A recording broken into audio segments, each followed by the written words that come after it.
कैसे दोस्तों, नमस्कार, जय हिंद। पांचवा अध्याय संघर्ष का युग, लगभग 1000 ईस्वी से 1200 ईस्वी। ठीक है ना। इसमें हम लोग पढ़ेंगे कि मिडिल ईस्ट और जो अपना मिडिल का जो अपना एशिया है, इन सब क्षेत्रों में कैसे कैसे संघर्ष हो रहे थे और किस प्रकार से वहाँ पे वे आधार बने कि वह तुर्कों को भारत पर आक्रमण करने के लिए वहाँ की परिस्थिति ने मजबूर कर दिया। ठीक है ना। तो आइए बात करते हैं। देखिए, जैसे अगर हम लोग बात किया जाए तो अब्बासी खलीफाओं का साम्राज्य आ चुका था। ठीक है ना। हम लोग इतना पढ़ चुके हैं, लेकिन इस समय क्या हो गया, 1000 ईस्वी से 1200 ईस्वी के बीच क्या हो रहा था कि 1000 ईस्वी जब शुरू हो रही थी तो उसमें क्या था कि अब्बासी खलीफाओं का जो साम्राज्य था वह पतनोन्मुख होना शुरू हो चुका था। ठीक है ना। पतन की स्थिति में आ चुका था। तो क्या हुआ था कि जब कोई चीज़ पतन होता है तो उसकी जगह जो वैक्यूम क्रिएट होता है उसको भरने के लिए कुछ लोग आते हैं। ठीक है। जैसे कि फिर इसकी जगह जो अब्बासी खलीफा जो ख़त्म हो रही थी उसकी जगह पे जो इस्लामी रंग में रंगे तुर्क द्वारा शासित राज्यों की श्रृंखला ने इसका स्थान लिया। ठीक है ना।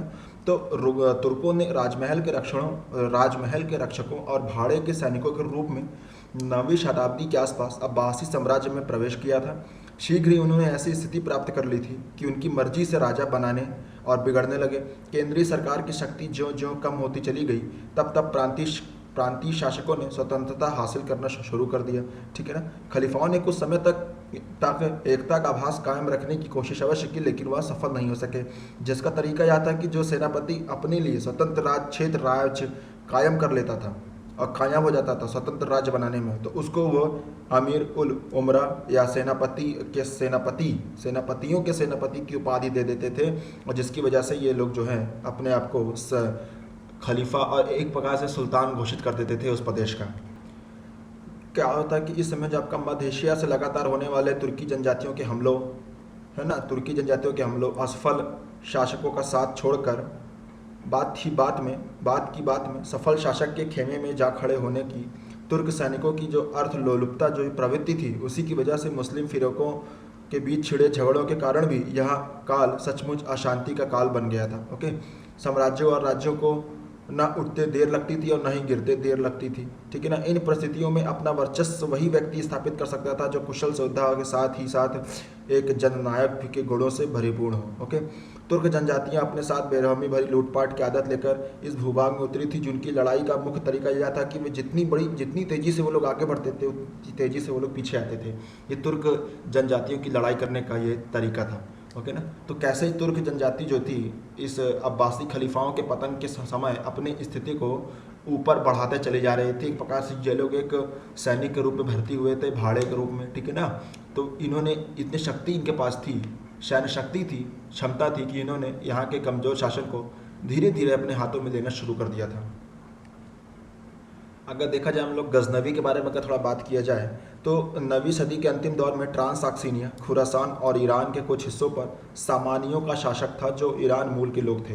ट्रांसऑक्सीनिया आप जैसे मान सकते हैं कि जो मिडिल वाला जो आपका इलाका है, जैसे तुर्कमेनिस्तान, उज्बेकिस्तान वाला इलाके को ट्रांसऑक्सीनिया कहा जाता था। खुरासान भी इसी क्षेत्र में रहते थे। ठीक है ना। और आपका ईरान के कुछ हिस्सों पर सामानी राजवंश का शासन था, जो ईरानी लोग मूल थे। अधिकतर ये लोग सिया कहलाते थे। ओके। सिया समुदाय के थे। सामानियों को अपनी उत्तरी और पूर्वी सीमाओं पर बराबर गैर मुस्लिम तुर्क जनजातियों से जूझना पड़ रहा था। इसी संघर्ष के क्रम में एक नए प्रकार के सैनिक का उदय हुआ जिन्हें गाजी कहते थे। गाजी मतलब होता है कि जो काफिरों को मारे। जैसे कि अगर आपके धर्म के खिलाफ कोई अगर दूसरा धर्म अगर जिहाद का नारा छिड़ता है तो गाजी होता था, मतलब कि जो अपने धर्म की रक्षा के लिए दूसरों को परास्त करे, उस सैनिकों को गाजी कहा जाता था। ठीक है ना। तो गाजी वर्ड वहाँ से निकला है। ओके। जो तुर्क लोग थे, जो तुर्क जनजाति जो आक्रमण करती थी इन सब सामानियों साम्राज्य के ऊपर, उसमें से कुछ तुर्क ऐसे थे जो प्रकृति की पूजा करते थे।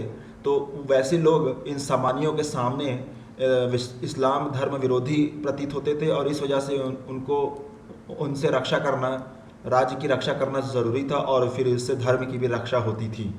इस वजह से इन गाजियों का और सामानी साम्राज्य का बोलबाला, और उनको जो है इस चीज़ को करने में के लिए और ही विवश होना पड़ा। और इन्हीं गाजियों की वजह से ही ये सामानियों ने इस आक्रमण को थोड़े दिन तक रोका था, और इसमें से कुछ तुर्कों को उन्होंने गुलाम भी बना लिया था। और जो तुर्क थे जो गुलाम बने थे और जो लोग प्रकृति की पूजा नहीं करते थे वो तुर्क इस्लामीकरण हुआ उन लोगों का। और उसी तुर्क इस्लामीकरण की वजह से उसमें से सुबुकुतगीन नामक एक तुर्क राजा निकला था, सुल्तान निकला था। सामान्य सूबेदारों में एक अलपतगीन नामक एक तुर्क गुलाम भी था। कालांतर में उसने गजनी को अपना राजधानी बनाकर एक स्वतंत्र राज्य की स्थापना की। शीघ्र ही सामानी राज्य का अंत हो गया और मध्य एशियाई जनजातियों ने से इस्लामी क्षेत्रों की रक्षा का दायित्व गजनवियों ने संभाल लिया था। देखिए अब गजनवी कहाँ से आए, इन्होंने गजनी जो था अफगानिस्तान का एक क्षेत्र है, वहाँ पे एक अलपतगीन नामक एक तुर्क गुलाम था जो सामानियों ने बना लिया होगा। फिर उसने जो है सामानियों का पतोन्मुख होना जब शुरू हुआ तो उसने अफगानिस्तान की गजनी के क्षेत्र में उसको आज़ाद किया और वहाँ पे अलपतगीन ने गजनीवी नामक एक साम्राज्य की इस्लाम से रिलेटेड एक समाज की उसने स्थापना की। ओके, अब बाद में फिर उसने इस्लाम क्षेत्र की रक्षा का दायित्व अपने ऊपर ले लिया।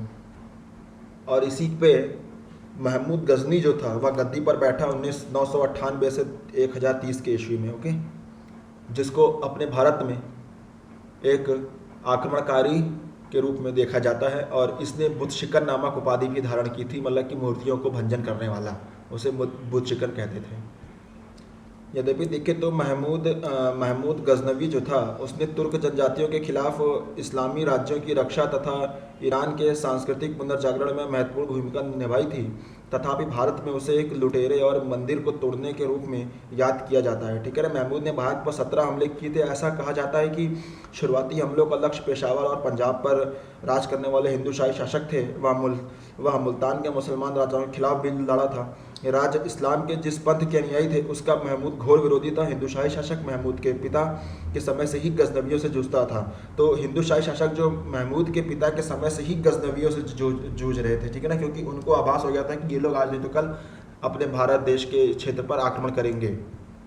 जब गद्दी उसने पाई तो उसने महमूद ने हिंदूशाहियों के खिलाफ आक्रमण संघर्ष में आरंभ कर दिया था। लड़ाई में मुल्तान के मुसलमान शासक ने हिंदूशाही राजा के साथ दिया।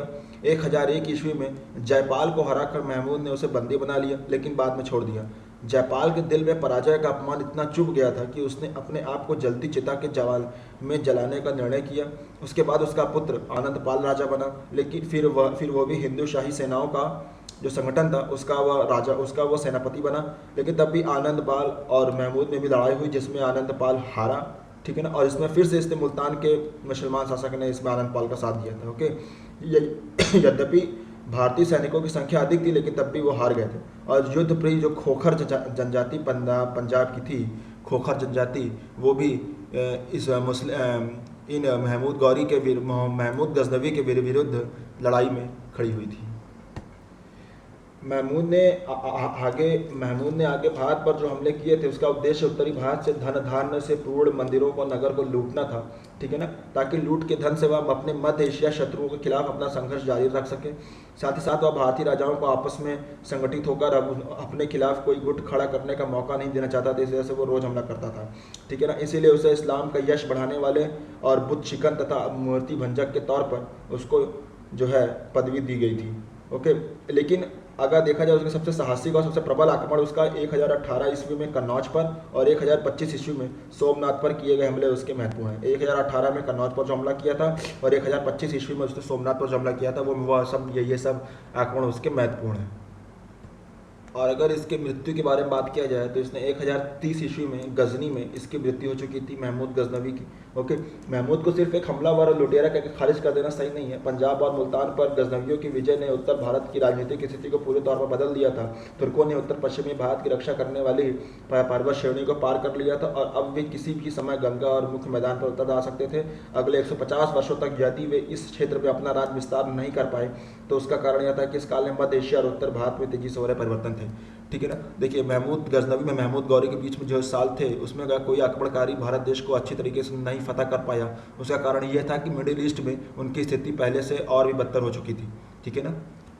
और इसका फ़ायदा ये हुआ कि वहाँ के व्यापारी जो आपके मिडिल ईस्ट के थे वो भारत आने के लिए उनको एक रास्ता मिल गया था, है ना। अलबरूनी जैसे चिंतक आ गए थे यहाँ पे, लेखक आ गए थे, ठीक है ना, जिनके साक्ष्य मिलते हैं आज हम लोगों के। तो और सूफियों का आगमन हो चुका था इन सब रास्तों की वजह से। तो कुछ चीज़ अगर इसने आक्रमण किया था तो वो तो भारत में इसको अच्छी संख्या नहीं दी जाती, लेकिन कुछ प्लस पॉइंट भी थे।